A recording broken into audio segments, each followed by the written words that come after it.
بمناسبة وصلنا ل 4311 سبسكرايبر، قررنا ان احنا نعمل فيديو تعريفي عن القناة. وبهذه المناسبة قررت سهيلة تخرج عن صمتها وتتكلم في القناة.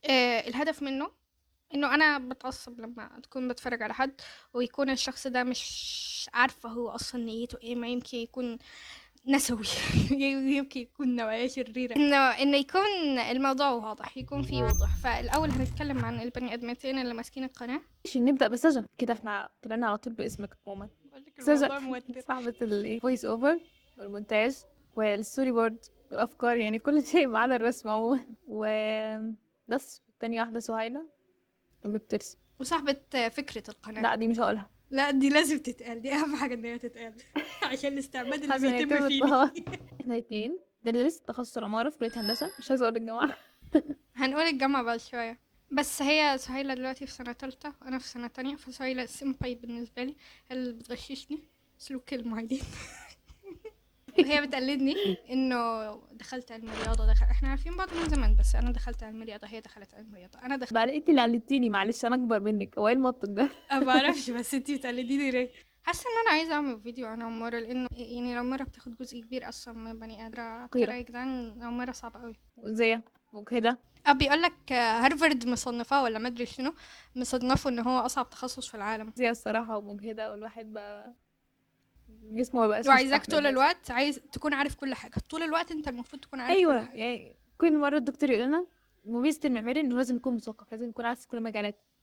فين لازم يكون فعلا عارف كل المجالات. لازم تكوني دارسه الانسان، تكوني دارسه علم نفس والكلام ده، تكوني دارسه انواع المباني او طبيعه الثقافات اصلا بتاعت الناس. عارفه لما بتبني مبنى، اصعب حاجه اصلا سيبك من كل ده، اصعب حاجه التيم ورك، ان احنا في عماره لازم نشتغل هو تيم برضو ورك المعماري في لما كل بيتخرج او لما كلام. بيشتغل في مشروع، فهو غالبا بيكون الرابط ما بين باقي الاقسام. يعني هو البوست اللي بيربط ما بين ميكانيكا ومدني وكهرباء وكل الكلام ده. هم كلهم تحتنا. اه يعني انت بتبدأ الاساس بتاع المشروع، وانت مضطر تخليهم او تمشيهم ان هم ما يبوظوش الديزاين بتاعك بس. بس يا رب بعد ما نخلص الاربع سنين بتوع الجامعه او الخمس سنين بتوع الجامعه، لا انا مش مقتنعه ان الجامعه 5 سنين، الثمان سنين بتوع الجامعه نكون انت عايزه انت احترفنا عايزه التيم تشيلي ورك. طيب وهتكملي تاني ولا ايه؟ ما اعرفش بقى، هي هندسة 8 سنين معروف. احنا منين؟ دي معلومة مهمة بصراحة. أنا أول لما أشوف بني آدم بكون عايزة أصنفه عرقيا، أشوف هل أنا هججهم، هل أنت صعيدي أنا بقعة هكرهك ولا. من بقاع ام الدنيا. لا يا ستي هنقول، لا وانتي قلتي اسمي خلاص، يعني لا، خلاص. مش عشان قلت اسمك تم معناه انك تعريف. تعرفي المكان ده برضه. ما هو أنا قلت لك هنخليها فزورة. احنا محافظتنا أجمل محافظة في مصر. هي دي معروفه معلومة. لا ما تقوليش، بحاجات ما صفرا. تقوليش كده، ما تقوليش كده مفقوسة. هقول أنا شكلها شكل قلب. لا هي شكلها ورقه شجر مش قلب. زي ما بتحب الرسم، اللي هو ليه ما نستخدموش كرسالة مفيدة نعبر بيها يعني. ففكرة الانيميشن دي كانت فكرة حلوة، بما ان احنا الاتنين بنحب الرسم عموما وبنحب فكرة الانيميشن.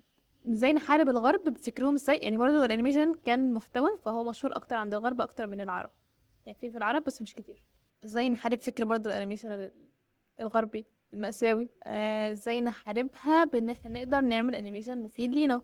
برضه زي ما في كرتونات كتير بتظهر وبتدعم الشذوذ والكلام الماسخ ده، فاحنا ممكن نعمل برضه محتوى يحارب انتي الكلام ده. بتقولي في القناة. لا ما انتي قصي محتوى سيء يعني، فازاي نحارب وان احنا نعمل محتوى حلو. هي الفكرة انه السلاح الوحيد لأي تغيير هو الوعي، تمام؟ فاحنا وبرضه يعني انت مأمور انك تنهى عن المنكر وتؤمر بالمعروف. فبالنسبة لي الإعلام والوعي، هقولك بقى ال ADHD اشتغل.